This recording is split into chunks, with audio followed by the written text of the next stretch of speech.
Hey peeps, welcome back to another episode of Cinderella Phenomenon Evermore. So, today we are going to be doing a bunch of the best endings for Cinderella Phenomenon Evermore. We've basically gone through all of the good endings, but this time we are going to go through all of the best endings. So, here's basically what we're going to do here is we're basically going to do like the correct choice for each character. And what I kind of found out through looking at some of the walkthroughs, that it turns out you often don't know what's the correct answer until much later in the plot. So that's why it may have seemed a little bit strange to kind of figure out, like, wait, is this the right one? And then maybe like a few chapters or a few sentences later, it's like, oh, it was the right one. Okay. So, in terms of which ones, I have no idea. So I forgot to keep one the last time I did this, so I'm keeping a tally mark of which characters I got the most correct. So the ones that we got correct the first time, we should easily be able to fast forward through it. And then the ones that we did not get correct, we'll just read the dialogue until we get to some place where it's familiar, and then we fast forward through that. I already looked at Rod's route, and I have a feeling we're already, like... we're already on a bad start when it comes to Rod. I'm looking at it already. But I think in terms of the ones that I feel the most confident about, I feel the most confident with Waltz, followed by Chevalier, and maybe Fritz. Karma and Rod, I feel like they're kind of still dead last, even though I'm trying. But you're probably wondering, why am I starting with Silence? Well, because I recently completed a Netflix series called Pretty Smart on, just earlier today. It stars Emily Osment, who most of us would probably know as Gertie from the Spy Kids sequels, and Greg Sulkin, who played Chase in Hulu's Runaways. Well... not gonna spoil it, but it ends on a cliffhanger. Which, I know, interesting for a comedy series, but they ended it on a cliffhanger, and I want to see what happens next. And, one of my friends, Olivia, she plays Emily Osment's character's younger sister, Claire. So I just want to see how her story kind of resolves. It's by the same writers and directors as How I Met Your Mother, so you know it's gonna be some pretty interesting material. I will say this, the second half of the show is way better. Like, the second half of the show is where I feel like they finally, well, to borrow Kate Mulgrew's terms when she got into Star Trek Voyager, I think it's when they finally got their sea legs when it came to how the characters were supposed to be. So, yeah. I hope there's a season 2.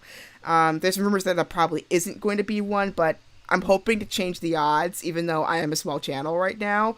So here's a couple ways you could probably do this. Number 1, tweet Pretty Smart Season 2 on Twitter to Netflix. Say, hey, we want a Season 2. Another way is if you go on your Netflix account and you go under the help section, there's this part that says title request. And if you type in Pretty Smart Season 2 on the list of titles that you want to request, that's a way you could possibly help out with getting a Season 2. I know we haven't been successful with the OA, but we managed to pull it off with Sense8, so I have hope. And as a regular phrase on this channel, and now back to our regularly scheduled programming. So joining us here tonight, of course, is the wonderful Tobias Tantalus. Hello? So, we're going to play the intro one last time, and then we're going to prepare for this, do I call it a blitzkrieg of an ending, I guess? Well, let's go. What is in store for these characters on, I'm assuming, the 7th chapter, unless they're doing the same thing as, like, the previous game, and they're doing, like, a swap out of the 6th to reflect the best ending. But let's see what they're gonna do. But let's listen to this opening theme song just one more time. One more time. It is a really nice one.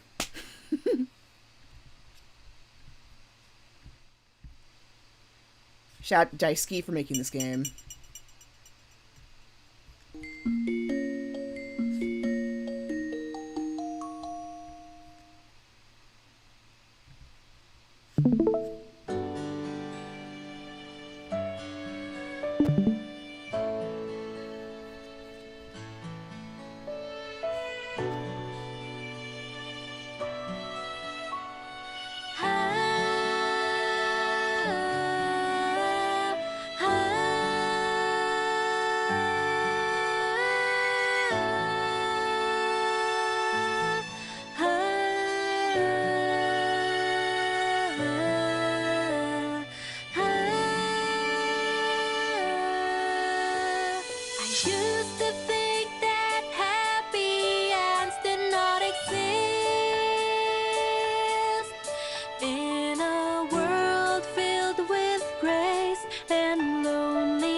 Ah, beautiful.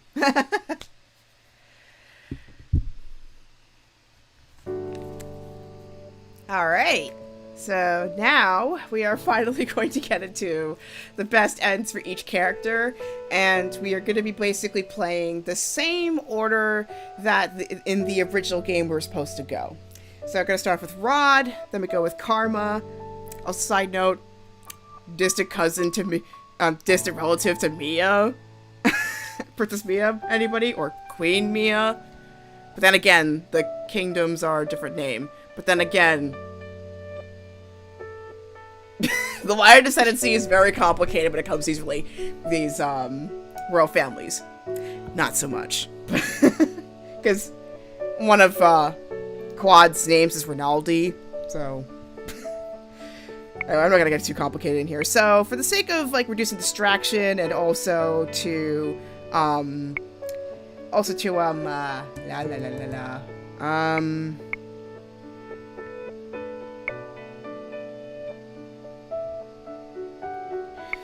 what was I saying? Oh yeah, for the sake of distraction, also to get an achievement on Steam, I'm gonna turn off the right choice indicator. I forgot to do it the last time, so this time I'm gonna actually do it.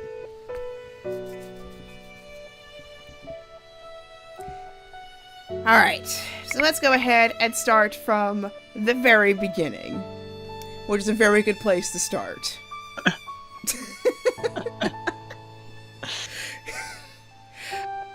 I feel like watching The Sound of Music now. Yeah, I was about to make a reference, but then for whatever reason, I just completely blanked on all the names. Yeah, it happened to me. It happened to me earlier this weekend where I was talking to one of my friends earlier, and I just completely blanked on the reference I was trying to pull. And the more frustrating one is that you don't remember the reference till after the situation's over.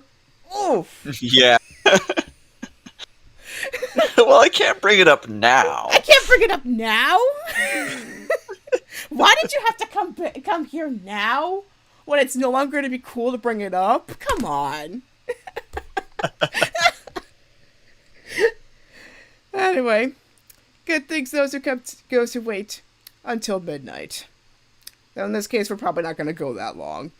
In terms of how many endings we're going to go through today, I don't know. I really don't know, but we'll see.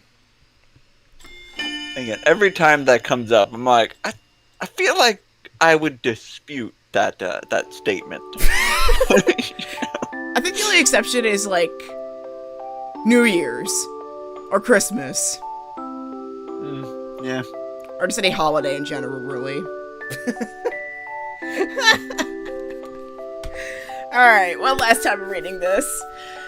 Once upon a time in a land far, far away, there lived a princess. She was known as the Ice Princess, named for her frigid heart and unyielding coldness toward others. The princess shunned all who sought to help her. She was scared to go out into the world, so she locked herself up in her palace. Feel free to take it away in the second part.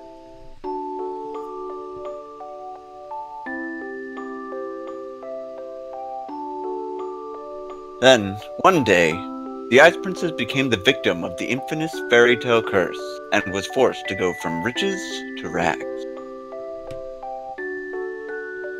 As the princess struggled to come to terms with her new life, she met a very special man. The two endured much strife, helping each other overcome various ordeals. In the end, they emerged victorious. The special man thawed the princess's ice-cold heart and dried her dampened spirits. The two vowed to love each other for the rest of time. They lived happily ever after. But what happens after happily ever after? And once again, we are going to find out in the best way possible.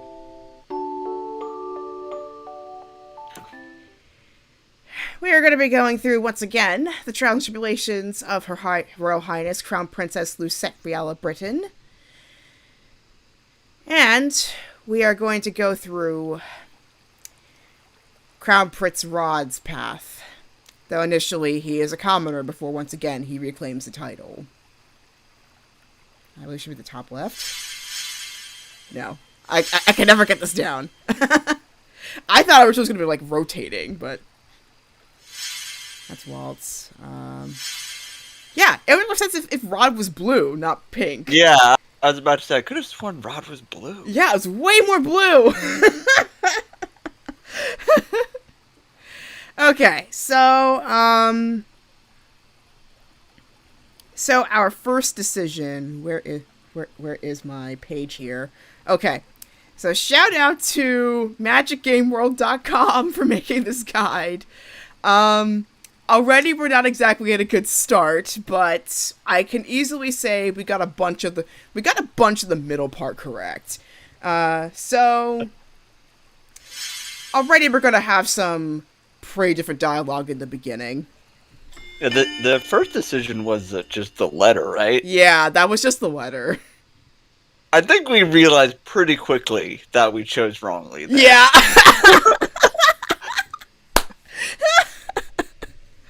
Alright. Is this what you... I had even a cool line earlier, just like, well, tuck into your PJs, grab yourself a snack, maybe a beverage, and feel free to tuck into this rather interesting rewriting of events. Shout out to my mom for getting me this. It's so comfortable, especially during the fall weather. Anyway. Is this what you truly want, Prince Rod? Remember that a wish is different from a curse. Once it has been cast, it cannot be reversed. I'm sure. I have been pacing in front of the palace gates for what feels like an hour, unable to stand still because I'm so agitated. Where's the messenger? He was supposed to be here 30 minutes ago. Could it be that Rod has forgotten to write me to me? My heart drops. He would not forget, right? As this depressing thought surfaces, the messenger approaches the gates. Good morning, Your Highness. I can't help the sigh that escapes my lips. You've arrived later than usual today. Do you have any letters for me? Indeed. The messenger rummages through his bag until he pulls out an envelope embellished with intricate golden swirls. He hands it to me with a flourish. I recognize the envelope's design immediately. Rod always uses the same stationery. One letter for His Majesty and another for Princess Emily. I can deliver them.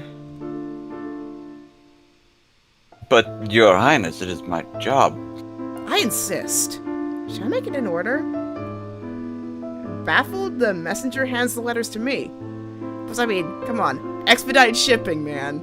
You're saving a lot of time. Anyway, thank you.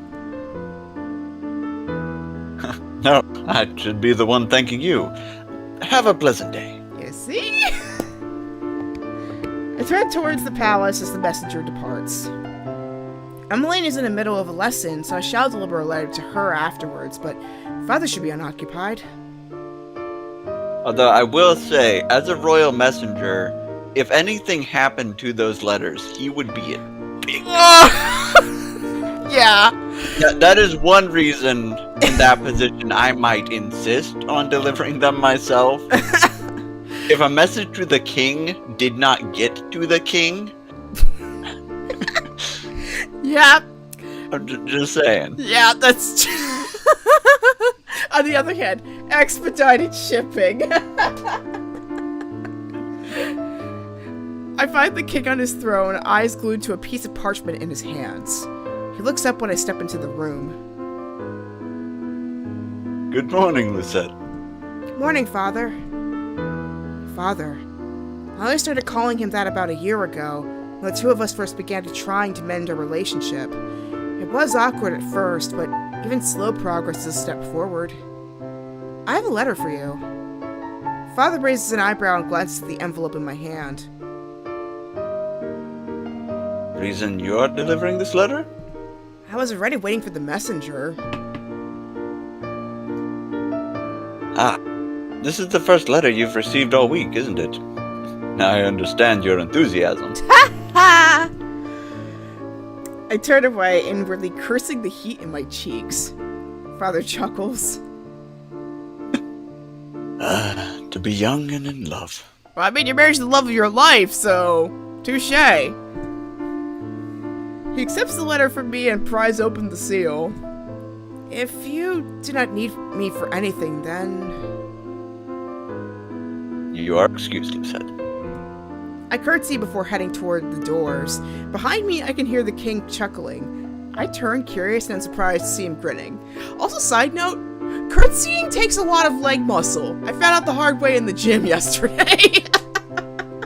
Like, they do that, like, I mean, they say the, like, nobles, like, their work is nothing, but curtsying is a workout. I had to do 10 each side for 4 reps. It's work. I wonder what Rod wrote to him. I cannot help but wonder as I exit the throne room. In my room, I perch myself on the edge of my bed and undo the seal on the envelope. The parchment smells so much like Rod's perfume it makes my heart sink. Also, what kind of scent would you think Rod would use?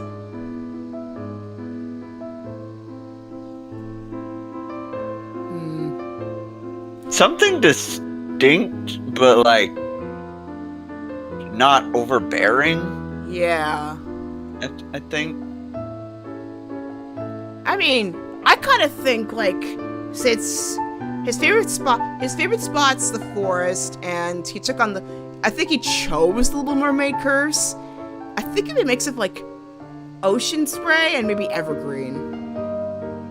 That's just me though. Feel free to comment down below what you think his perfume would be. Some kind of nature scent. Yeah. Again, something between the ocean and forest, yeah. Yeah. In my room, I perch myself on the... Oh yeah, I already read that. That is my problem! Reading lines over and over. This is why I'm not a professional actor just yet. I miss them so much. I unfold the paper and start reading. Lucette. I apologize for my belated response. I've been so busy with preparations for the Queen's birthday that I barely had a moment to myself these past few weeks. I told you before how ridiculously grand the parties in Brigantia are, right? You know I don't enjoy that kind of decadence, so you can imagine how uncomfortable I was being forced to socialize with Brigantian royals for an entire evening. It was a nightmare. That's an introvert's worst nightmare. Yeah. I cannot help but smile as I imagine the scowl Rod must have been wearing that night. And I'm imagining, can there be like a short film of this? I would totally love to watch it. I'm coming up with all these merchandising ideas. I seriously need to like get in touch with them somehow. Anyway, but I'm happy to say my hard work has paid off. The Queen was delighted with my dance choreography. I am not surprised by the Queen's praise. I know how skilled a dancer Rod is. I set the letter down on my lap with a sigh. Unbidden, I found my mind wandering back to the day Rod was whisked away to Brigantia. It was shortly after Parfait granted Rod's wish. Claude offered him a position as Brigantia's royal dance instructor, and Rod immediately took him up on the offer. He insisted that if he wanted to prove himself worthy of my hand, he needed to recraft his reputation from the ground up. I insisted such a thing was unnecessary, but Rod was unwilling to compromise. I turned back to the letter with a sigh. I hope all is well in the palace, that Em isn't causing you too much trouble.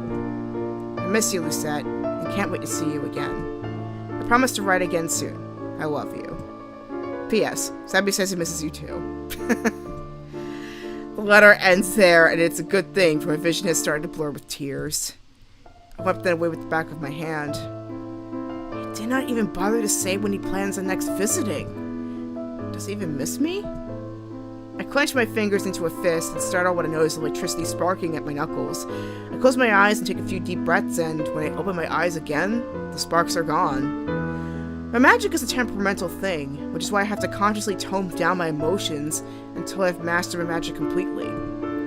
It does not help that my position as a Tenebrarum bearer makes my magic more sensitive to negative emotions. If I'm not careful, the negativity overwhelms rationality. Which is why I thought the first one with writing the letter was the correct answer, even though it wasn't. Parfait said I must possess a strong mind and heart, but that is easier said than done. I fell back on my bed with a groan and willed the negative thoughts away. It has been over a year since Rod left for Brigantia, and while he does his best to visit us when he can, it has been a full 2 months since I last saw him. Why did he ever make that wish? 2 years ago, our relationship started with secrets. At first, the only people who knew about us were Emily and Ophelia, then the king. Even though Rod and I were not related by blood and had never grown up together, we were still wary about how our relationship must appear to the public. That was why we did not share our relationship with the populace. Still, secrecy was hardly a solution. In the end, we turned to magic. Fairies can grant wishes? How did I not know of this? Because wishes can be just as dangerous as curses. Parfait clasps her hands. A long time ago, fairies granted wishes to those who prayed for them. Over time, humans came to depend on these wishes for happiness. She shakes her head. They saw wishes as a convenient magic, but true happiness cannot be obtained by wishing for it. It is something that must be worked toward. And besides, granting so many wishes caused an imbalance between the crystallum. Would that not have been preferable? A life without negativity sounds like a dream. It shall remain a dream. The Tenebrarum exists for a reason. Remember, there is no light without darkness, Lucette. Too much happiness can make a human selfish and gullible. Humans would be ill-equipped to recognize threats and danger in that state. The balance is vital. Thus, a new rule was established. Every fairy was allowed to grant only a single wish. If fairies had been able to grant wishes this whole time, then why weren't wishes used to counter the curses during Mother's rule? You know that witches cannot remove their own curses. The same is true of fairies. We cannot nullify a curse with the power of a wish. In addition, wishes have many limitations, the most important being that they cannot be used to harm anyone. Believe me, Princess, we had many humans wishing for the demise of witches during the Great War. Couldn't they have just wished for the witch's anger to disappear? You do not have the power to change a person's heart. Besides that, the Tenebrarum overpowered the Lucis during the war, which made it impossible for fairies to even grant wishes. Wish granting takes a significant amount of energy, after all. Doesn't sound very environmentally friendly either. Then again, I kind of temporarily friendly. I feel like there's. I feel like there would be all sorts of muddling, you know, with various forces of nature. Yeah, it'd basically be like a Wonder Woman 1984 on steroids. Which, I don't know why I'm still thinking about it so heavily. But that's another video altogether. Parfait crosses her arms and smiles, his tinge with melancholy. Let us return to the topic at hand. If your concern is that you are both perceived as family, then if Prince Rod wishes it, I can make him a commoner. What? Rod's eyebrows are furrowed. I could tell he is deep in thought. You know, I think it was actually a less complicated solution to to this. That's just me, though. Do not tell me you're considering this, Rod. Curse led to no end of trouble for my family. I blame myself for the sudden and difficult lifestyle changes we all had to undergo. But now, after all this time, they've become accustomed to living as royals. I can't just take that away from them. I won't uproot their lives like that again. Not again. Then we can find another way. Why does that require such sacrifices? Like, they could have simply just been a noble family. Like, that would have been an easier solution. Like, you know? So much easier. Anyway, Rod remains silent. Rod?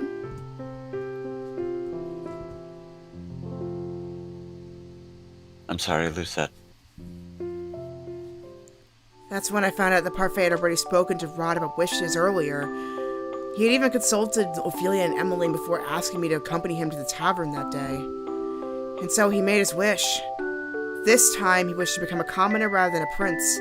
However, unlike the curse, his wish did not affect Ophelia and Emmeline. It's only Rod that no one remembers. Even now, I'm saddened by the fact that he made that decision without considering my feelings.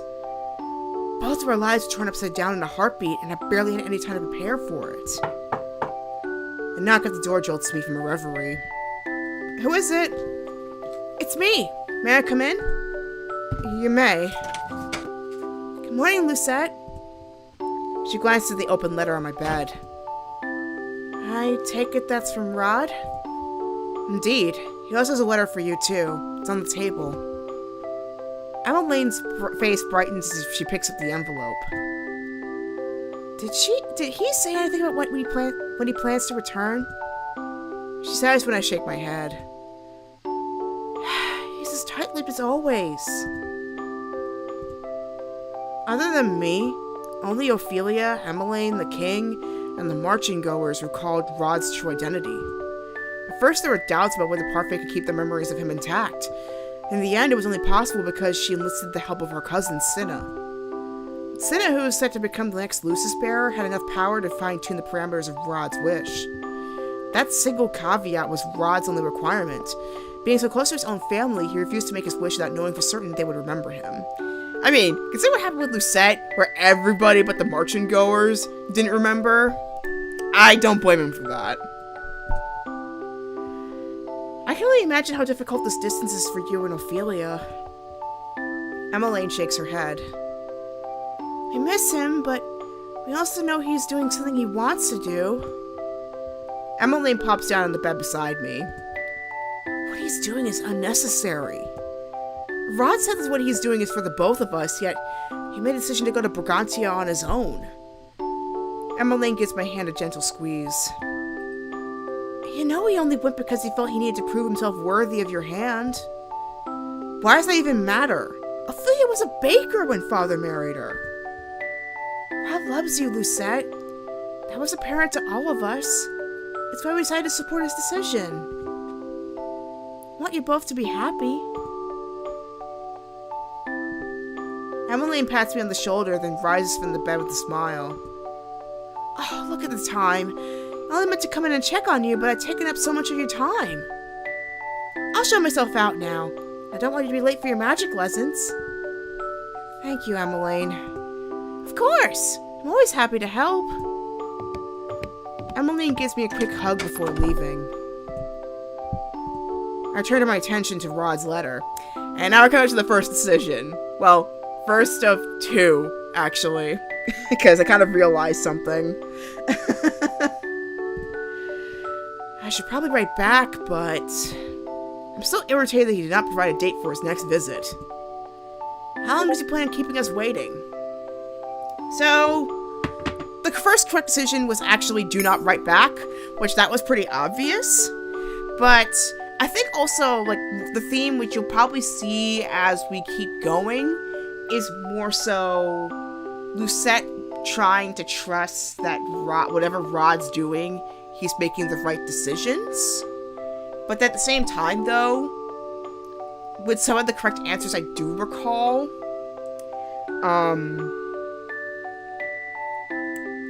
everything in moderation. AKA the running theme we've been doing this entire stream so far. You probably need therapy. Y'all need therapy. Alright, so let's see how do not write back sounds. I do not think writing him right now would be wise, especially when I'm likely to write something I may regret. I'll send him a letter once my anger is cooled.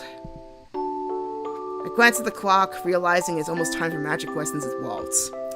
So now first decision about in terms of our end. Do we fast forward through it now? I mean, it looks like it does freeze towards new dialogue, which is good.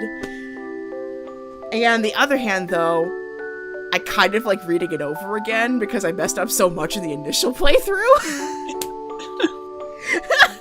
And I have wittier comebacks. Now that I know what I'm doing. Yeah, now I remember everything I was going to say. What was it? I don't actually have a example for this specific situation, but I'm sure it will come up. Yeah, probably will, knowing us. So I guess the big question is, do we just continue reading it, or do we fast forward like originally planned?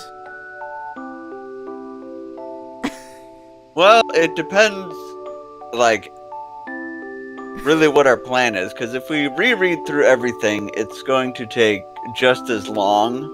Yeah. As it did initially. That is the kicker. Which isn't necessarily a bad thing, but it's if we want to do it that way. Yeah. Or if we want to just try to get through all of this in a couple weeks, opposed to, months. Yeah. I guess the other hand, because like we were still working on the format in the very beginning of this compared to now, it probably won't take as long. It might still be long, but not as long as you probably think it is. But on the other hand, though, since we already know what the story entails, Right.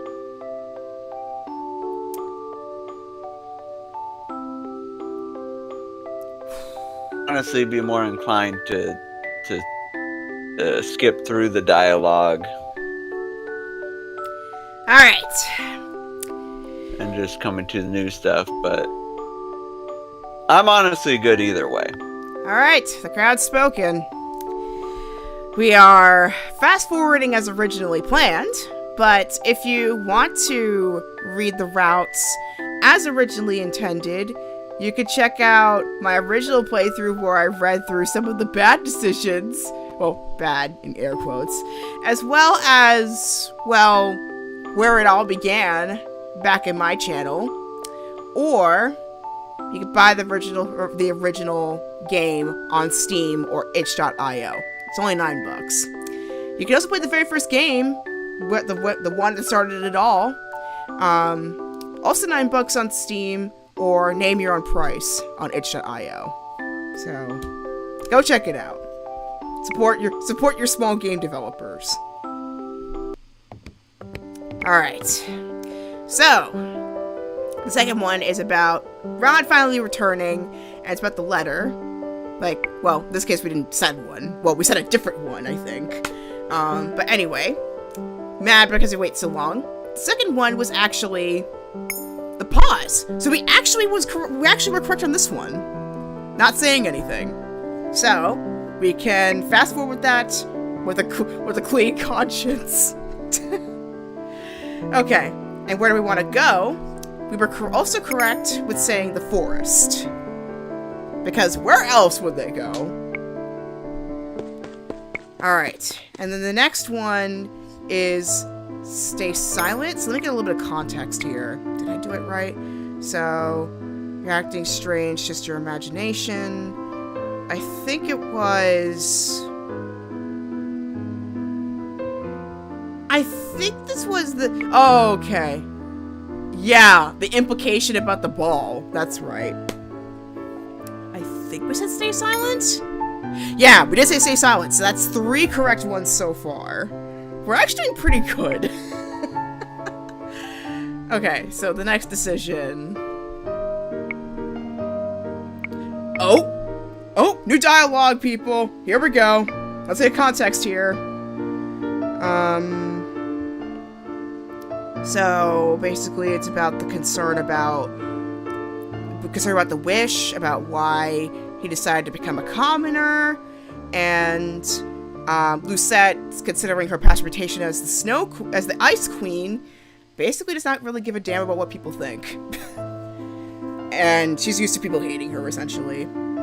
But Rod has started thinking maybe it's just his own perception. So apparently Rod just remembered something that he wanted to discuss with Lucette. So let's see what it is now that we actually did not send the very, very fiery letter. Oh? I was thinking last night about how you never responded to my last letter. Oh snap, she never responded? What? I guess you just got busy. I guess so. Crown princesses are not a light duty.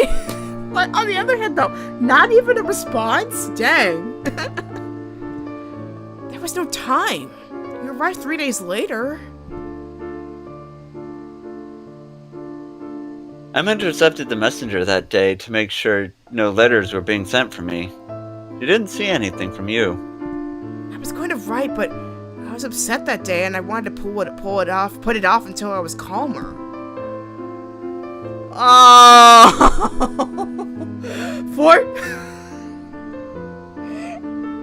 poor Rod and Lucette. Oh my gosh.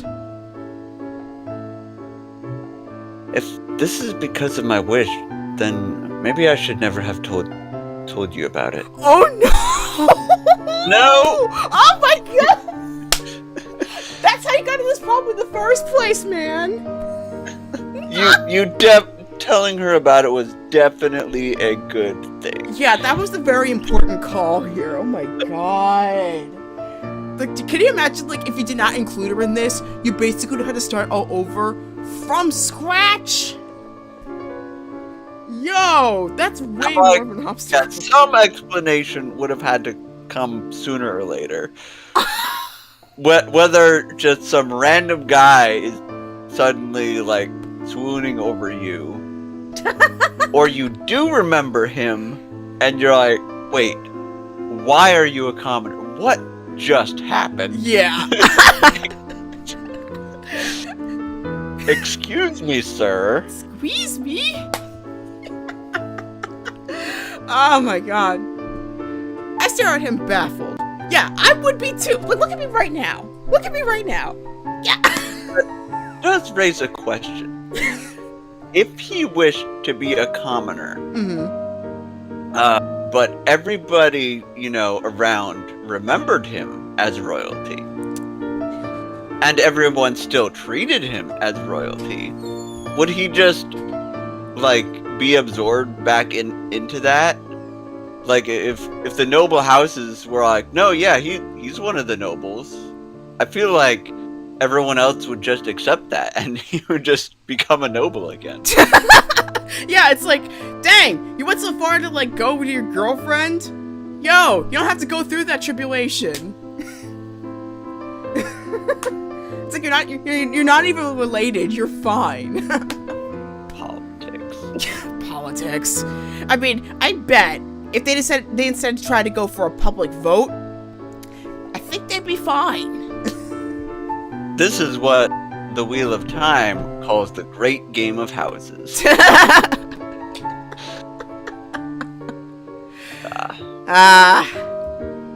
It's a mess.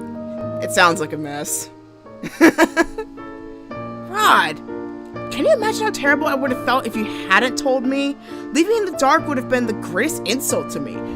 Case in point! This is like Sam we're talking about here. She literally can have lightning coming out of her hands. This is something you do not mess with. Anyway, Rod shakes his head. Sorry.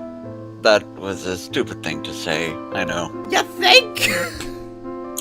Lightning out of her hands! Flames on the sides of my face. I know it was a bit late, and I know I'd already made up my mind, but you needed to know. And I always figured that if you truly despised the idea, I would stop. Now I'm tempted to find out if somebody wrote an AU where he didn't go through with it. Maybe I have to write it. Who knows?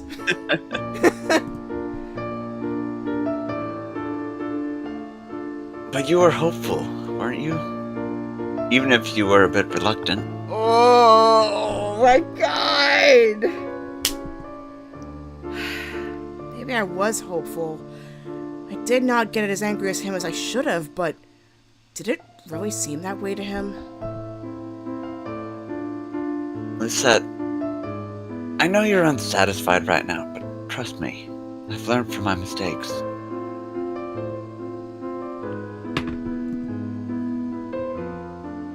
From here on out, we face our problems together.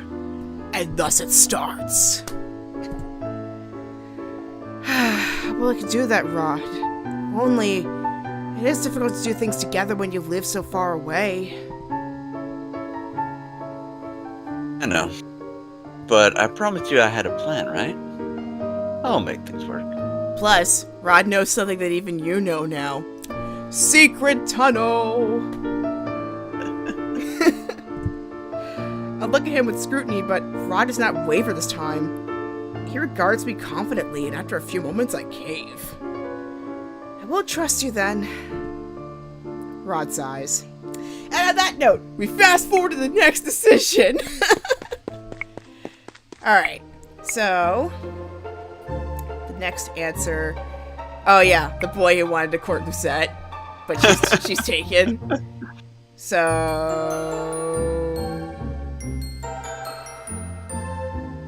surprisingly, it does not matter which one you answer. Let me see.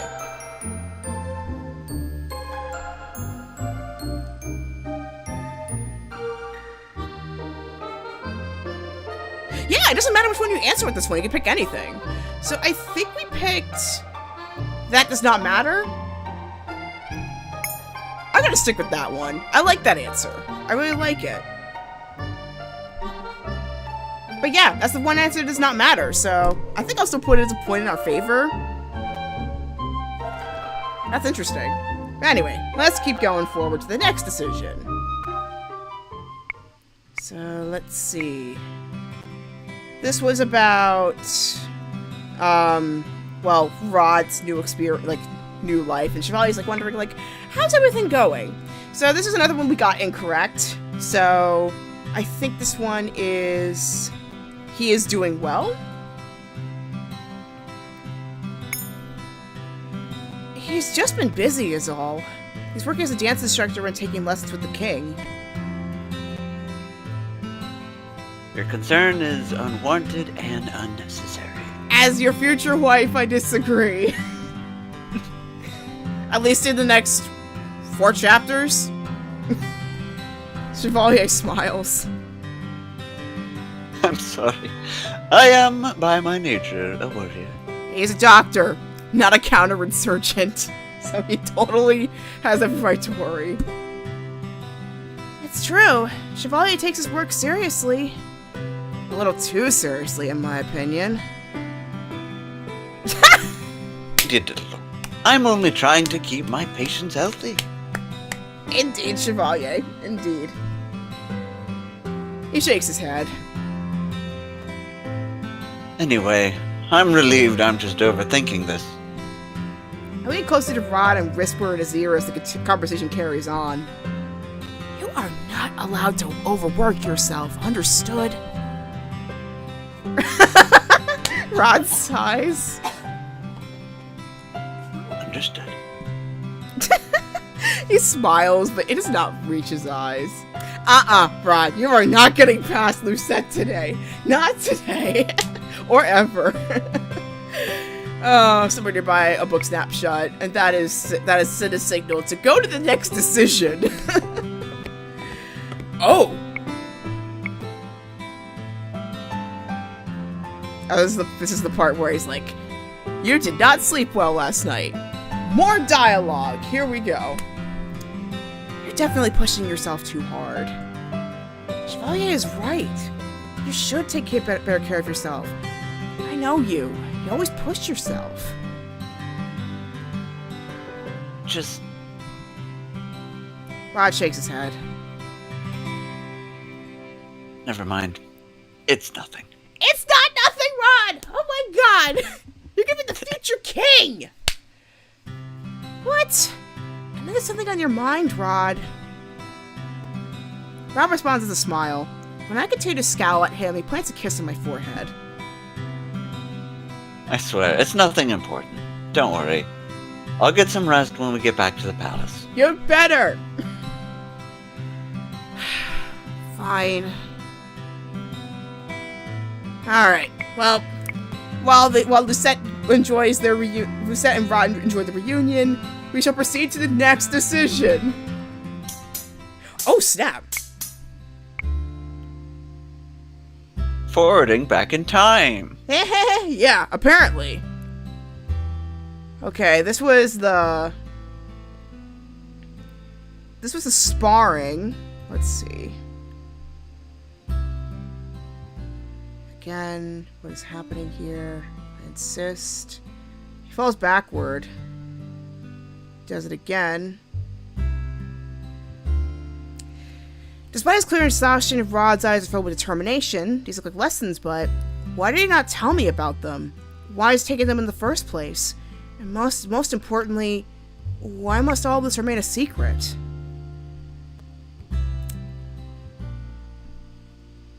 So why is the flashback a different dialogue?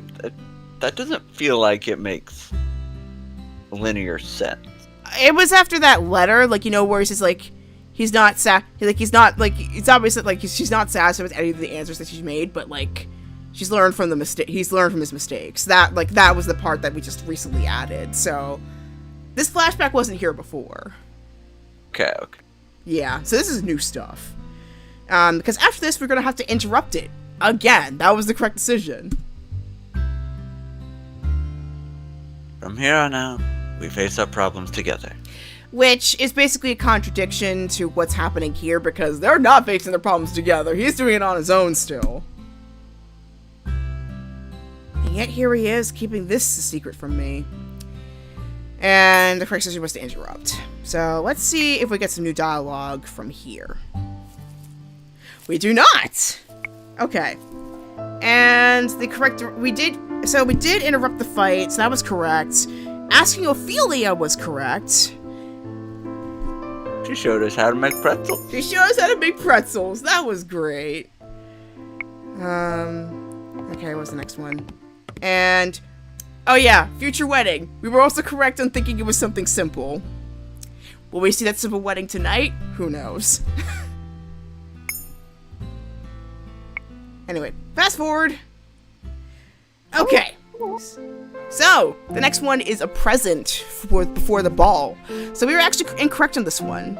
So the actual thing was to make him a plush toy. No doubt company for Sebi. I know how to sew, and I think it is best to play my strengths. Which, I should have really figured that out from the get-go, that was probably what she was best at. That would have been the best thing to do. But then again, considering, like, how each person has different likes,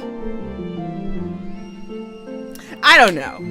Yeah, it's basically the plush toy would clearly interact somehow with Sebi. Yeah.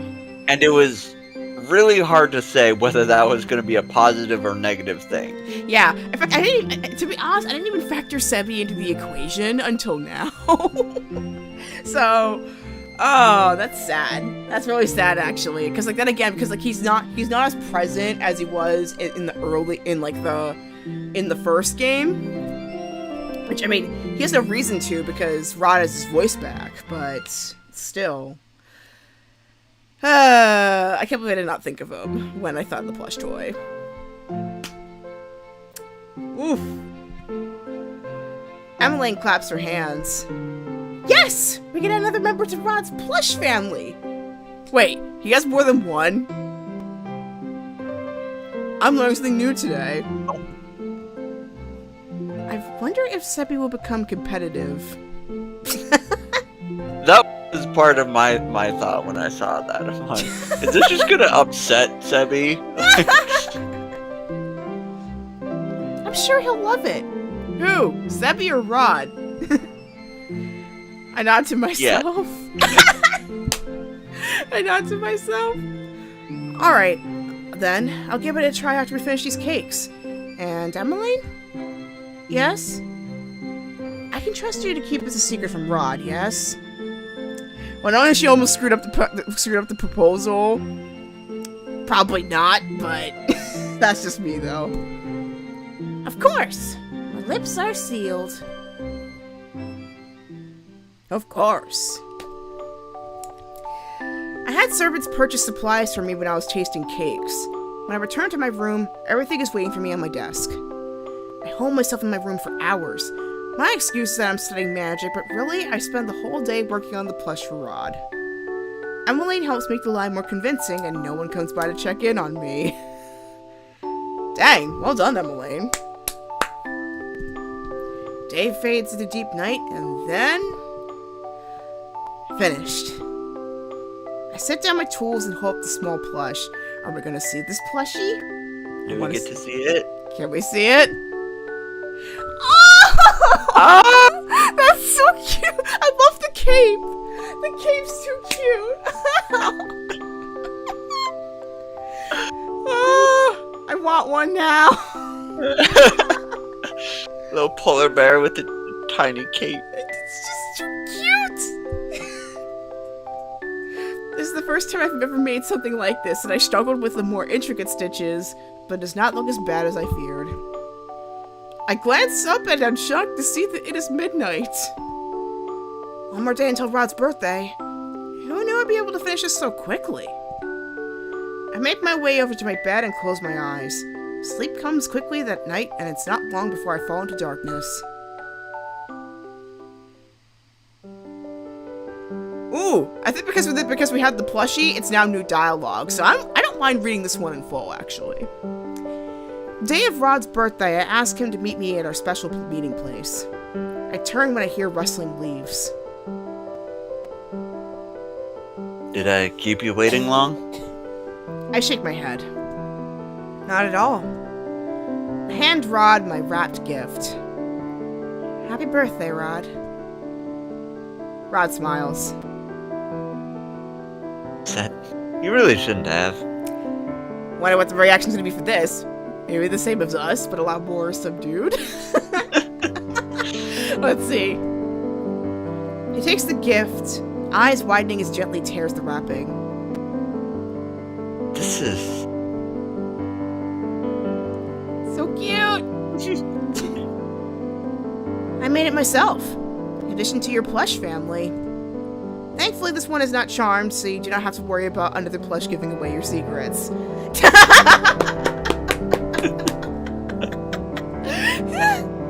It's just a bear. It's just a bear. At least Semi would not have a rival in Rod's affections. Besides Lucette.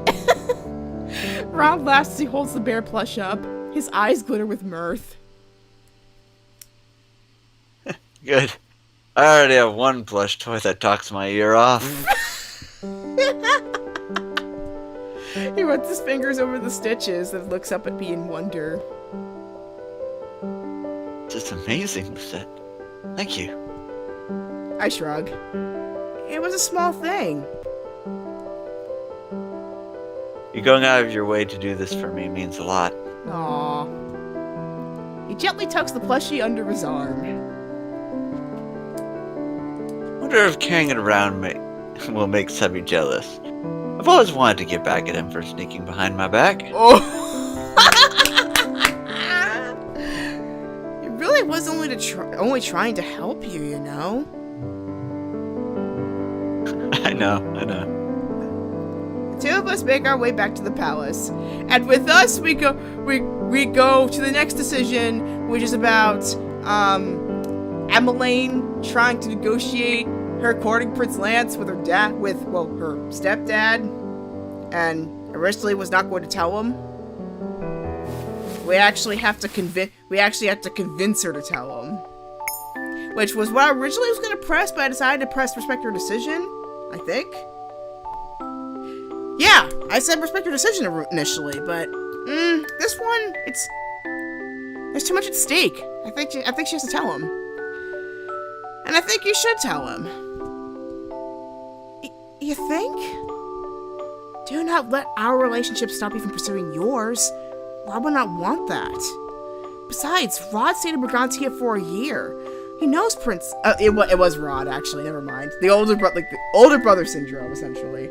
Anyway, he knows Prince Lance. When he told me about his time in Brigantia, he even sounded like he respected him. That's a relief. Emmeline looks thoughtful for a few moments as she considers. You're right. We're not children anymore. And truly, I'm terrible at keeping secrets anyway. I kind of figured it out for the fact that he almost botched Rod's proposal, but... I mean, he kept the plush a secret, so... Well done. I smile. I am happy for you, Emmeline. Thank you. Regardless of when Lance asks the king for permission to court you, at least you get to see him tomorrow for the ball. Which will be in the next few minutes, because we're gonna fast forward and call out some nobles. Oh. Time. Oh, wait. Apparently he wanted to tell me something. I had one. Oh yeah, that was you. That's me. Okay, here we go. I had something I wanted to talk to you about before the ball. It's about Prince Lance. Oh, she told him. Here we go. Em told me about the two of them. And, as I suspected, Oh, so that dress is really gorgeous. It is a very pretty dress. It is. Rod leans against the wall, suddenly looking put out.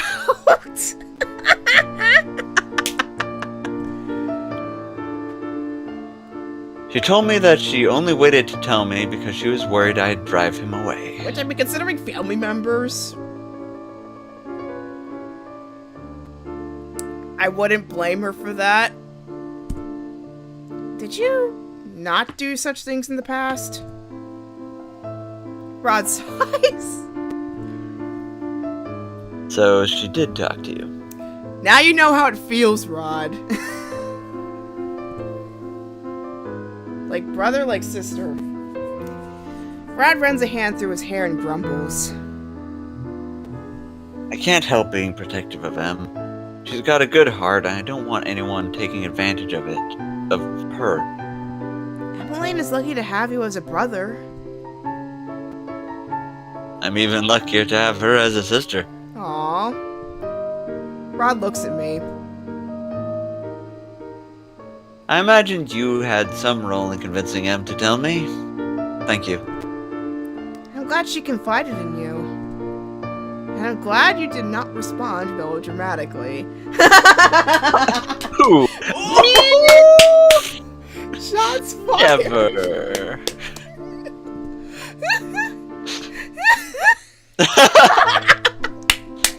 Me, melodramatic.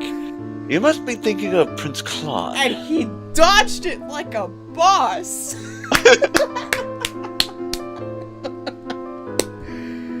Dang! Rod shakes his head. Besides, I spent a year with Prince Lance. I know he's a good man. I trust him to treat Em the way she deserves to be treated. Yes.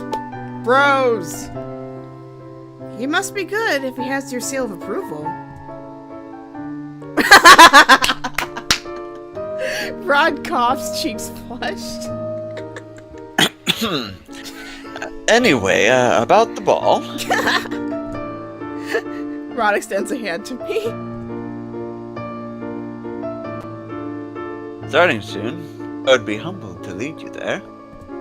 I grasp Rod's hand, marveling at the solid warmth of it. All I want is to spend every day hand in hand with him, doing things together and bantering together. And I feel somehow that this ball will bring us one step closer. And we are one step closer to the end. Are we ready for this? Alright. Some sparkle. Kirak kirak fwa fwa scene.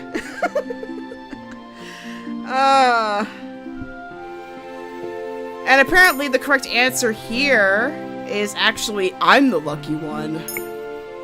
Which either one was correct, but yeah, she is the lucky one. Oh wait, that was I did press that initially. Never mind. Dang, I can lose that pretty well. Okay, so the next one is, let's see. Oh, family drama. Although, drama, not really drama so much as approval. Anyway.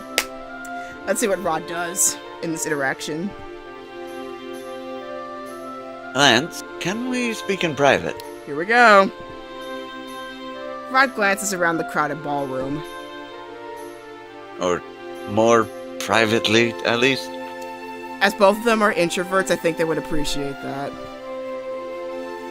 Then again, Lance has a lot more experience with Briganti in public life. I bet, gosh. I forgot the name of this kingdom already. I feel terrible. Angiel? Angiel! Thank you. I bet Angiel's social scene feels very tame in comparison. Yeah.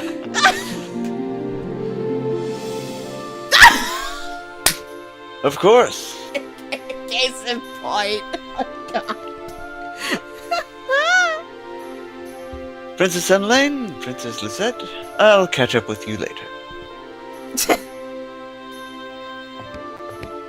With a bow, Lance excuses himself and he and Rod walk off together. I'm wondering if maybe I shouldn't have told Rod it after all. I shake my head. Rod already told me he trusts Prince Lance. I would not worry. Oh, he mentioned this to you? Briefly, Rod is glad you told him I'm Elaine. I'm Elaine's size. I could never hide anything from Rod for long. She eyes the men as they disappear into the crowds. I really hope he doesn't do anything to scare Lance off. While we talk, something occurs to me. Did you come all this way looking for Lance? Oh, no! I came to tell you I've seen Lady Parfait and the rest of the marching goers. And as much as I would love to reunite with them, we're gonna fast forward to the next decision. Which I think now is talking with the nobles. Yes. What drew me to Rod? Apparently the correct answer was he is hardworking. I've never met someone who works as hard as him. He works tirelessly for those he loves. Rod lets nothing stand in his way. He's stubborn, true, but his dedication is admirable. He inspires me every moment of every day. The First Lady sighs almost dreamily. Yours sounds like a match made in heaven. Truly, I'm a little envious. I'm very envious. My heart swells with pride. It is good to hear them say those words. It is proof that others really do see Rod as competent and, as he would put it, worthy. Now, case in point, friends.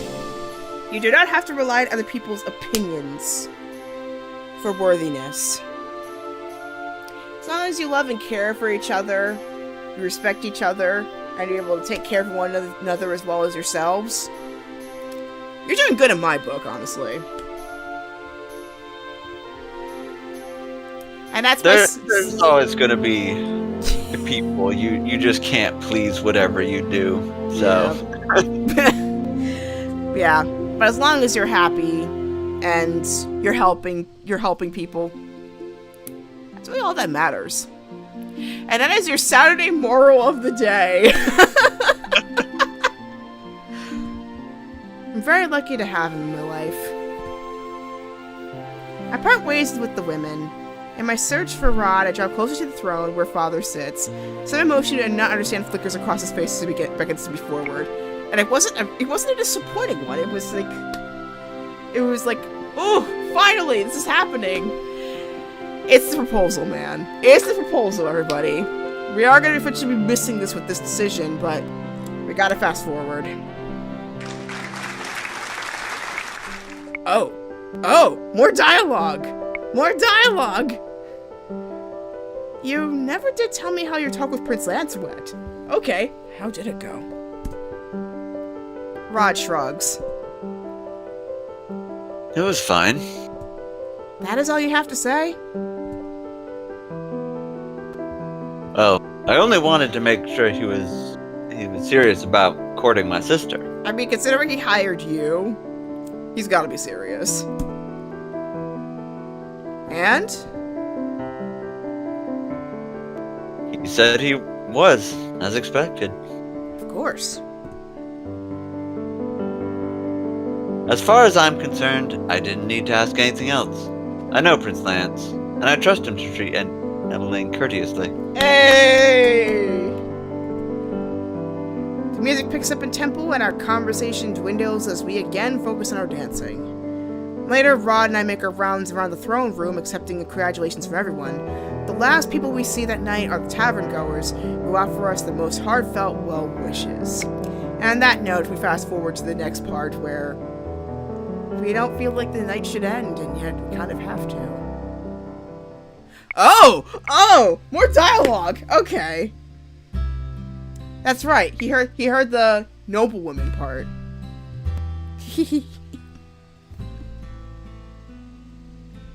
I was really happy to hear you thought I was hardworking. But you are, man! You've been doing so much! That goes without saying. Still, it means a lot to hear you say it. 'Cause everything I do... You do for me. Yes, I know. And I'll always be grateful. There's no need for that. Because I do it because I want to. Yes!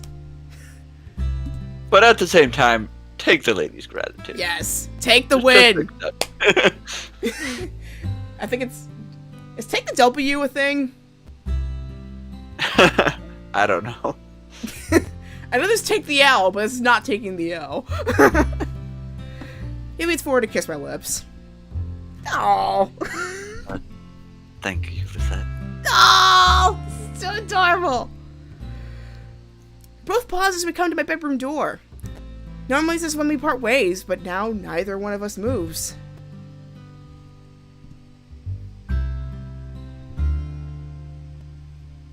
I know it's late, but I'd like to spend some more time with you. Someone looks embarrassed or nervous? Me too. Perhaps we could take a stroll through the garden, or... Apparently the correct answer was what you want to do, but that was pretty obvious. What do you want to do? But that's what you wanted to do. And now I'm asking you. Relationships are give and take, after all. I don't care what we do. I just want to spend more time with you. I want to catch up for all the lost time. Oh! That's basically the summary of the last 2 years. That's basically the last 2 years. I just want to catch up for all the lost time. Then come spend some time with me in my room. So either way, we're going to be there. Either way. We just cut to the chase earlier. Though. Are you sure? I'm looking at him quizzically. Yeah, it's just my room, not some hidden secret chamber. I nudge him playfully as I open the door. Maybe that'll be a bit more comfortable this time? I don't know. Anyway, I call on servants to make some warm tea for us and set it down on the table when it arrives. Rod looks uncharacteristically nervous. I notice he glances everywhere but at my bed. This should not be so awkward. I decided to break the silence. So, how are your sword practices going? I shake my head when Rod startles. You didn't think I'd forget, do you? No, there's just been so much on my mind, I forgot. He picks up his teacup and gingerly sips the steaming liquid inside. The tea sounds good right now. They're going well. Not so well I would want to change and challenge anyone to a sword fight, but I'm getting better at least. Nice touch. He looks at me seriously. Someday, I'll be able to protect you. I gotta protect myself. It's called magic. She said it better. I know, but I don't. And I want us to be able to protect each other. Yeah. He exhales softly. I'm sorry again for keeping these practices secret. I just wanted to surprise you. How am I meant to celebrate your successes if I do not know what you've been doing? Rod nods. It's a fair point. But I told you I wasn't going to keep any more secrets, and I mean it. I'll hold you to it. Maybe I'll even come watch you practice. Rod flushes. I will never get tired of doing that. I wouldn't recommend that. The two of us continue to talk until our tea is depleted. By that time, my body is heavy with exhaustion, and all I want to do is sleep. It's late. I should go now. The moment Rod stands, I take his hand. Set? I would like for you to stay with me tonight. He stares at me. It's basically the same thing, but that one, like, the first one was just to the point. This one actually took more time.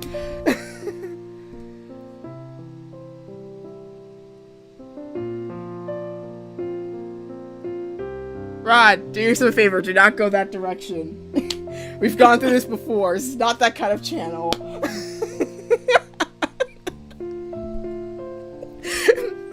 Sleep is all you're doing. You are tired. Listen, you're making it worse.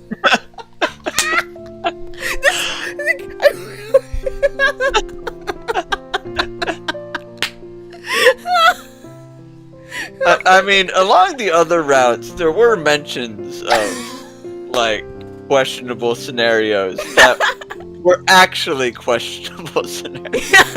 Even though it probably was as simple as just, well, we're just relaxing. That's probably all they did.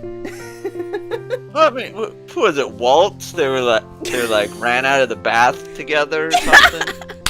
Because it's probably all they did. I mean, considering it's a royal household, they probably have one of those giant, like, onsen style baths that would have to, like, hold maybe like 10 people, but only 2 people are going in at a time.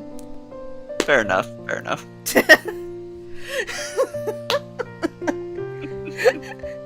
Oh gosh. I would like to hold you tonight. I can't believe I read that.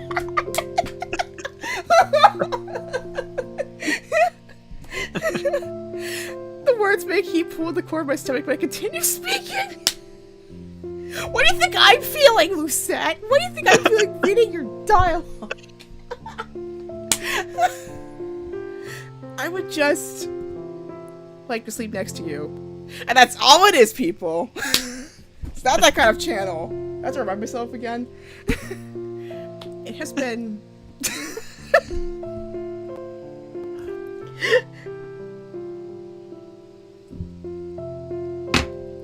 Good thing I had that glass of water nearby, because it gets warm in this. Anyway, it has been so long since I've seen you. I'm here to stay now. Ah! Is there like insulin for fiction reading? Because I would certainly need a prescription. I know, but Rod squeezes my hand with a gentle smile. I want to stay with you tonight and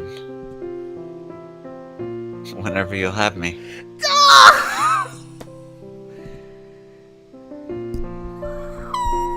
And I'll do whatever you're comfortable with. Yeah!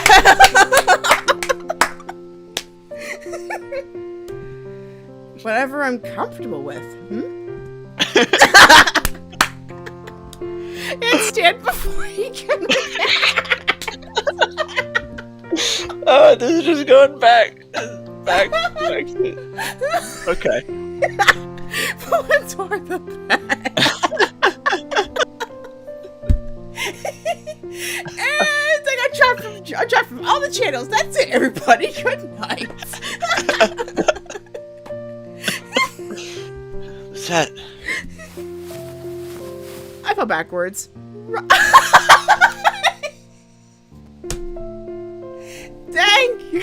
Dang game, you're making the job so much harder.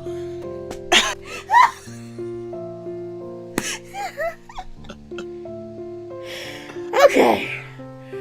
Whew. Let's get into narrator mode now. No matter how hard this is probably going to be, even though it's not that kind of game. I know that much.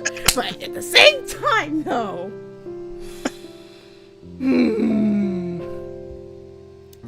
I fall backwards. Rod topples over me.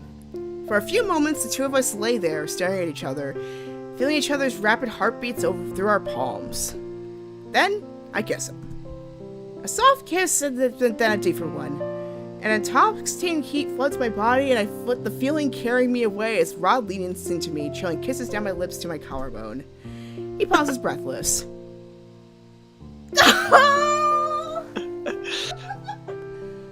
I love you, Lisette. With all my heart. Oh, they're really going at it. They're really going. I mean, they haven't seen each other in 2 months. They were separated for over a year by one country border.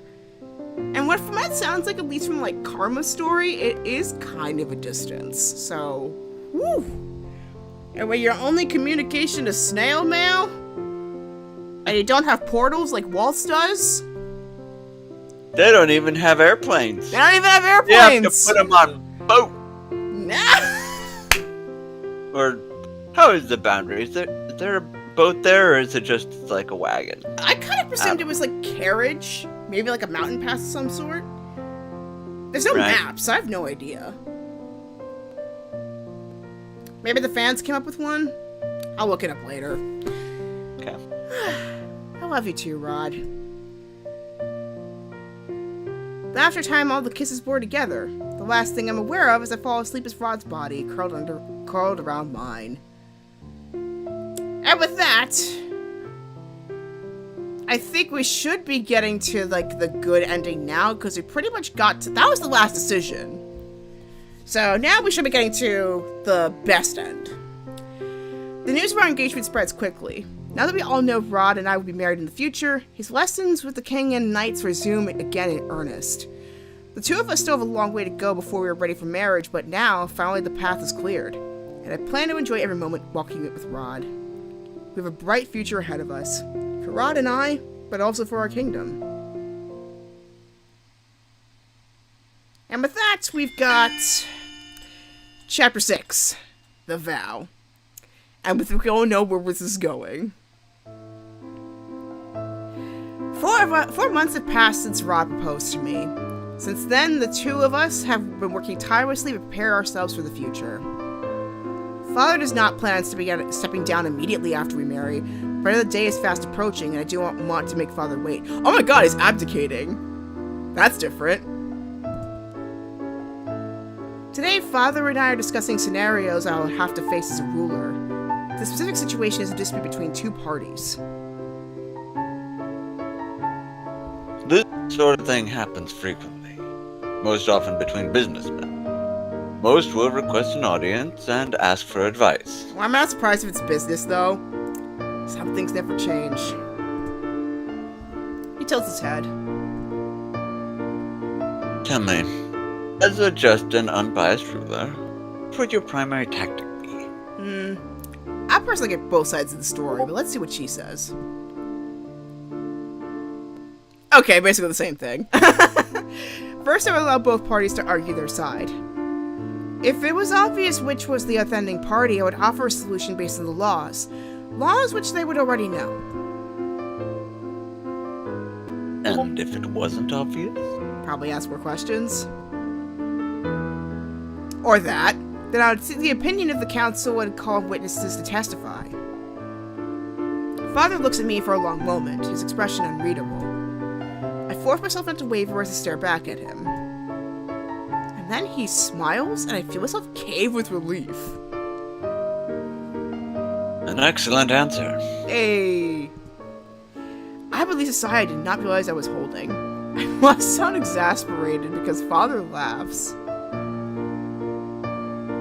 You always have such a serious look on your face. Well, I mean, considering we've had to take, we've only had, 2 years to repair your relationship? Of course you'd be nervous. Speak for yourself. I feel like I'm trying to prove myself in a courtroom during these lessons.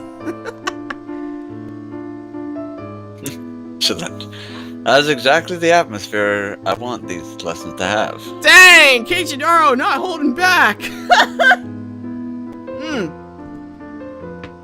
He leans forward. It's essential to master a neutral expression and keep your emotions hidden from others. That I'm still working on personally. Luckily, I don't have to sit in judgment of anyone. Me neither. I never expect to. It is difficult to appear unbiased if one openly wears their emotions. He shakes his head. Truthfully, I think you already have that part down. Rod, on the other hand. That again, she's had a difficult mother who basically was cold as ice, and plus she's had 8 18, 20 years of experience, whereas Rod is kind of more recent to the job, so he hasn't really had to think about that until now. Or that. He needs someone to stop scowling. I'm just good at keeping secrets, but a scowl can be intimidating. You both have your strengths. I had the crown in his head and sigh. As of right now, I cannot imagine bearing its weight. But I still have so much to learn. So do we all. Learning is an endeavor that never ends. Amen. Rod would scream if he heard you say that. He despises all the lessons.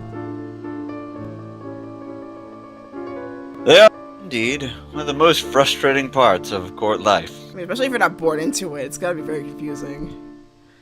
Every time I can become frustrated with my lessons, I think of the ones Ophelia and Emmeline were forced to take when they first came here. I remember the lessons I helped Emmeline with. I remember her perseverance. And after that, I'm motivated again.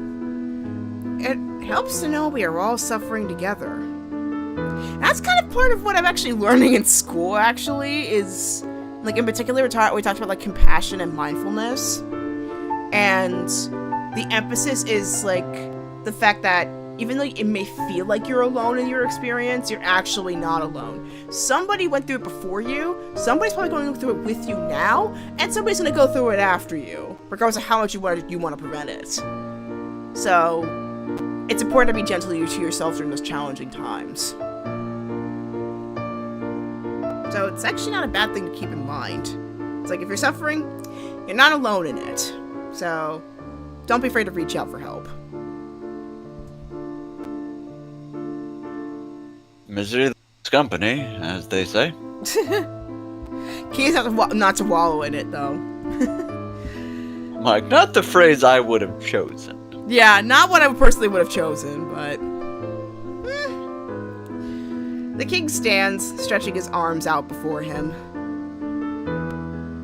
But it is also important to take a reprieve from that misery so that we may face the next day with a renewed motivation. Little better. Still would have rephrased it a different way, though. You ought to go and rest now, Lisette. You've earned a break.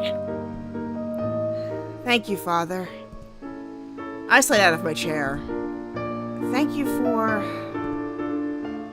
I think of his trust in me, his acceptance, and happiness of my relationship with Rod.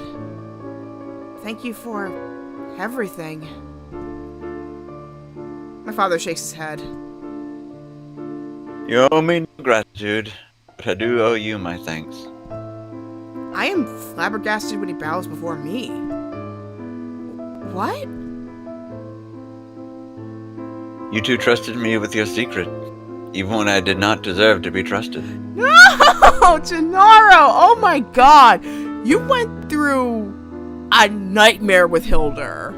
Like, you did not deserve that at all. Father?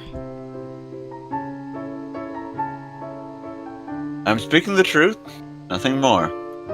You could have turned away from me, Lisette. You had every right to give up on me as your father.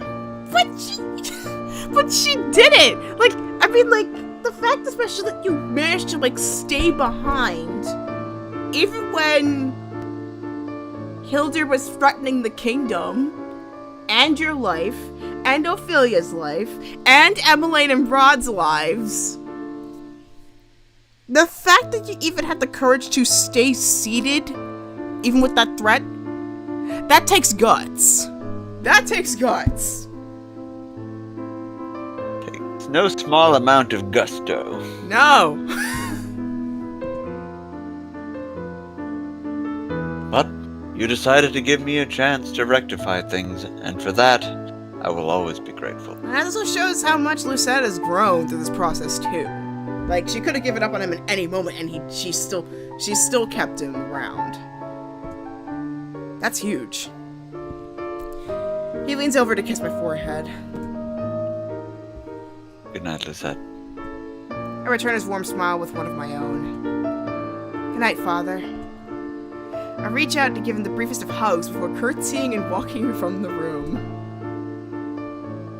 Rod is waiting for me outside. The moment I exit, he falls into stride beside me. How did your lesson go? It went well. I apologize for making you wait so long. You wait for me after horrendously long lessons, and I wait for you after horrendously long lessons. It only seems fair. Yep. Besides, I just got back from Em's room. And? How does she like your gift? Well...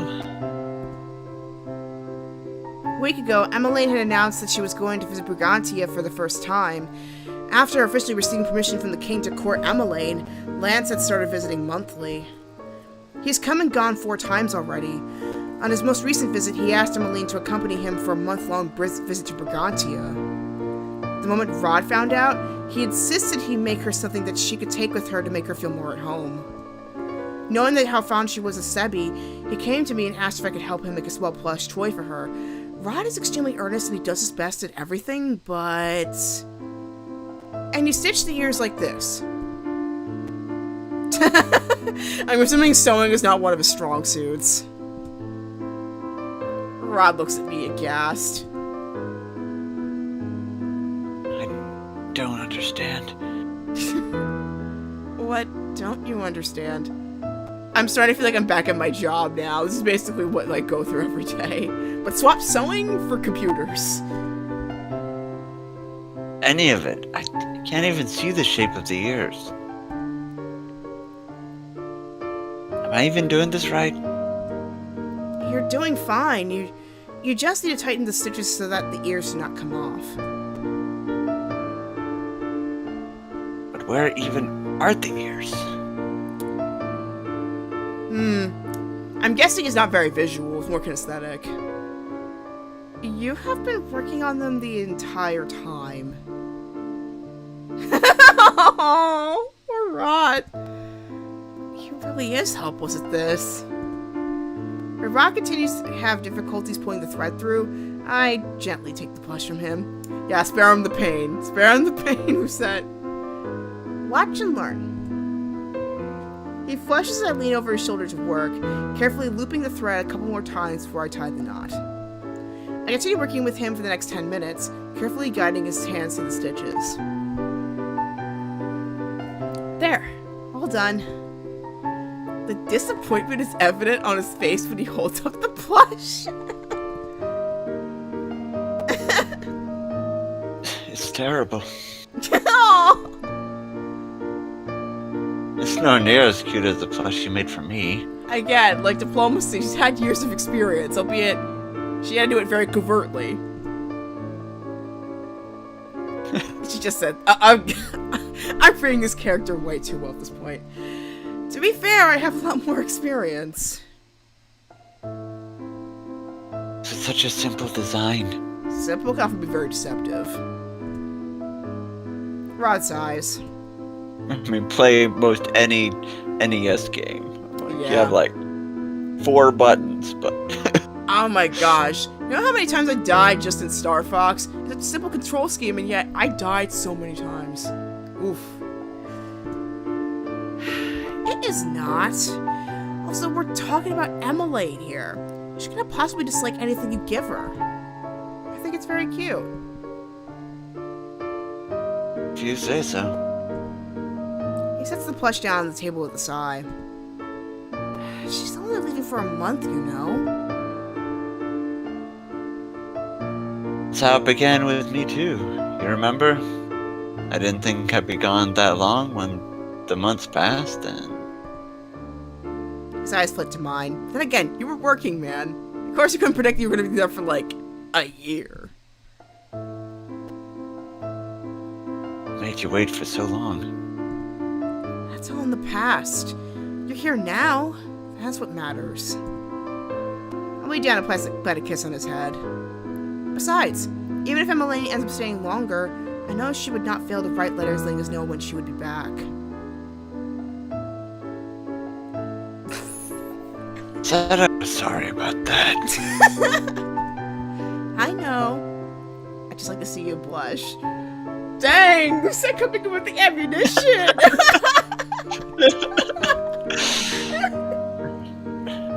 You are the worst. He turns the case to the plush toy.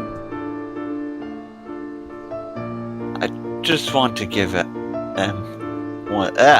words. I just want Em to have this piece of home, no matter how long she's gone. Aw.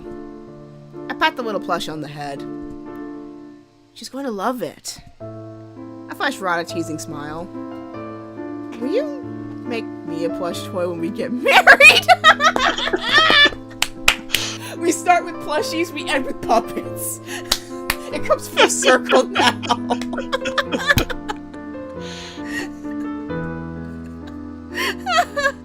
Rod scowls.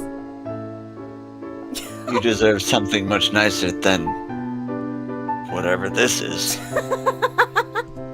I pick up the small plush. I thought you liked challenges. Or are you afraid you'll never be as good as me? Rod narrows his eyes. I knew it! Competition! He loves it! Fine. Now I'll make something for you. I can never say no to one of your requests. I'm looking forward to seeing what this is. If we get to see it, that is. What he means is that he'll never back away from a challenge. I will never not find his determination inspiring. I lean over his shoulder and plant a kiss on the cheek. I look forward to it.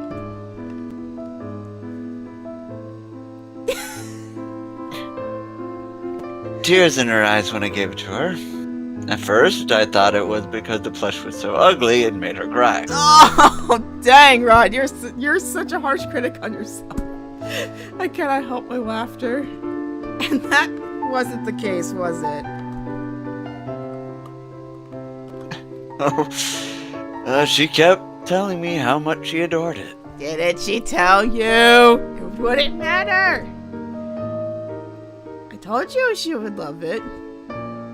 I open the door to my bedroom when we arrive. Rod's expression crumbles as we enter. Feels like so much is happening all at once with Emmeline. But things are moving so slowly on my end. With us. Bro, don't rush it. You've been together for 4 or 5 months now since you came back from Brigantia. 6? Yeah, and you're engaged. Leading up to that point. She's still courting. Yeah. He looks crestfallen as he slides into my desk chair. I'm sorry I have to wait so long for our wedding. Where's this coming from? Emmeline is not getting married.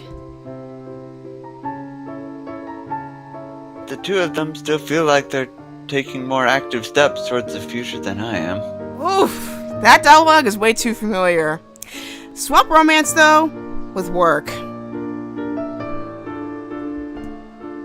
Rod, you know I'm not in a hurry. In fact, I'm glad we get to walk this path together, without rushing. We're not lacking for time, and I want to enjoy the here and now. Rod shakes his head. I'm so accustomed to worrying about the future. It's strange to just focus on the present. Oof, yeah. Understandable. But it is not unenjoyable. That's a start. I would hope not. I like to think I make the present very enjoyable. Every moment I spend with you is enjoyable. Aww. He pauses, suddenly looking thoughtful. After a few moments, he stands, expression suddenly somber.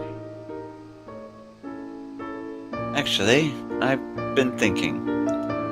If all we can ever control is the present, then... I'm sitting on the bed when Rod walks across the room to take my hand. And my class is actually talking about this kind of thing right now, so... This is a pretty brilliant tie-in. Rod?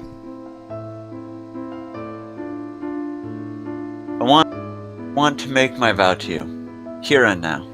Oh my god! What? Yeah. What Lucette did. This is a little unusual.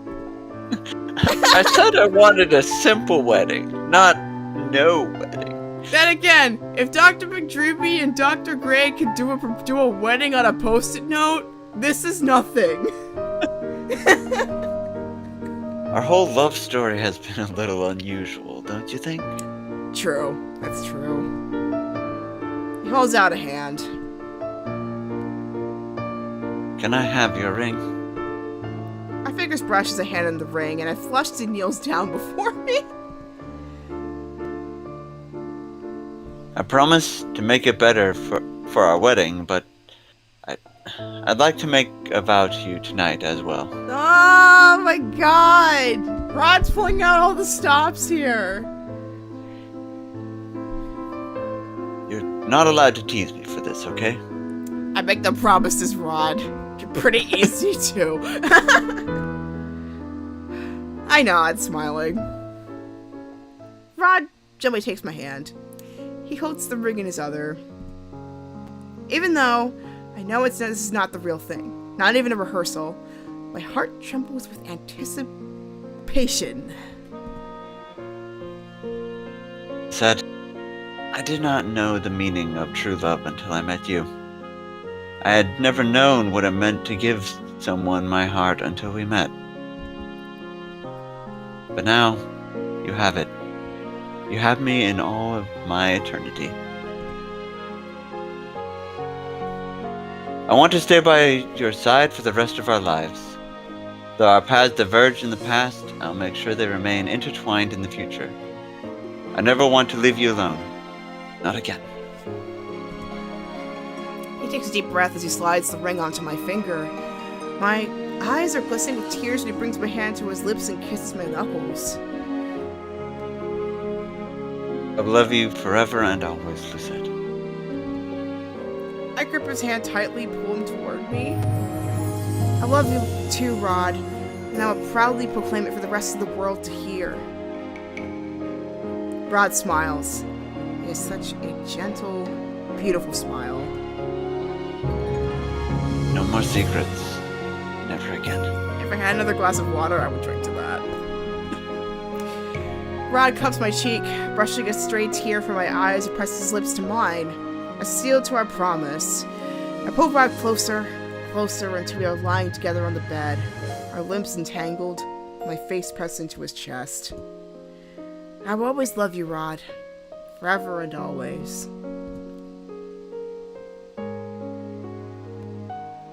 I wake to bright morning sunlight seeping into my room.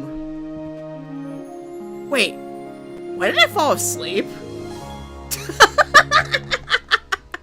I think basically and try to turn, but then I feel my arms around my waist and gasp. Morning? Rod's voice is a sleepy mumble as he pulls me closer. I can feel his bare chest through the thin fabric of my nightgown. My stomach is suddenly filled with butterflies. Right. Last night Rod made his vow, and then we... Well, it somehow turned into this. Somehow. Somehow? Is that? What? I can feel a smirk against my skin. You embarrassed? She probably isn't. Me? Yes. How do I explain this? Case in point. I know her too well. I am not. Rod lies against my skin. He presses a soft kiss to the nape of my neck. I should sleep shirtless more often. It's nice to see you flustered for a change. Okay, that's what I thought.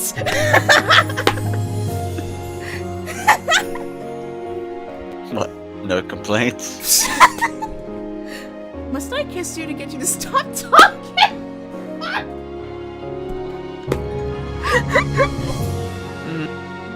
Maybe that was my goal all along. Who knows this will turn into the the Rod and Lucette comedy show. I turned to face him as Promise pressed a kiss to his lips. Rod's turning kiss is sleepy, warm. He touches my forehead to mine and whispers softly. Lucette. I love you too. Rod nestles his face into my neck. I run my hand through his hair. I marvel, not for the first time, that we are finally here together. Just for a little longer. Let's stay like this. I know as it presses my lips to his forehead. We have all the time in the world, Rod. Once, I wish I could live my life openly loving Rod. It turns out with perseverance and hard work, that dream is more than possible. And with that, and their love lasted forevermore. And with that, we got the best ending for Rod.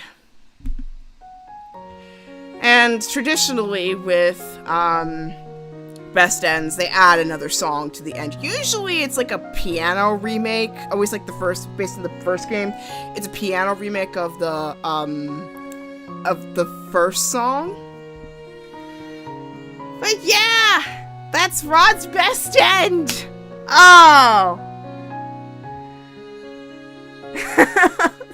I did not expect to feel like an emotional roller coaster, you know?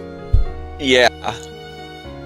Like, he's worked so hard. They worked so hard, even though they were apart all that time. They were apart all that time. And on top of that, her crystal is fueled by negativity, so that already makes it even harder. And the fact that they persisted through all of that, honestly, it's pretty aspirational. It really is. So, in terms of how many decisions we got right, 1, 2, 3, 4, 5, 6, 7, 8, 9, 10, 11, 12, 13, 14. So we've got about,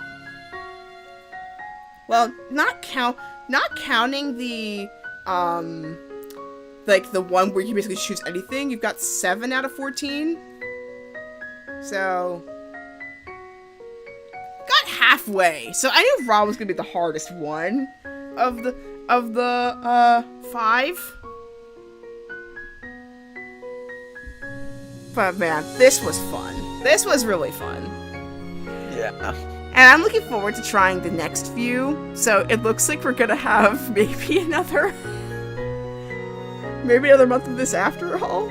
But, you know, as Captain Picard said in, well, Picard, I'm not ready for the game to end. Not yet.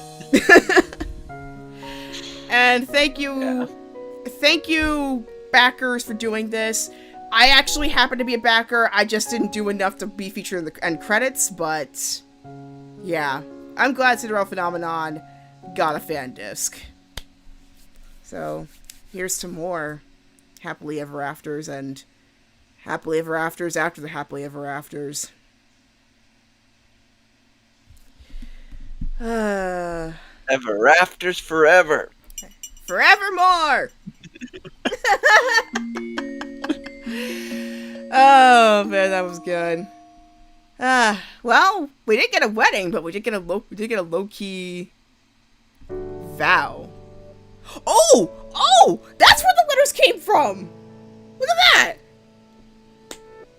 We got one.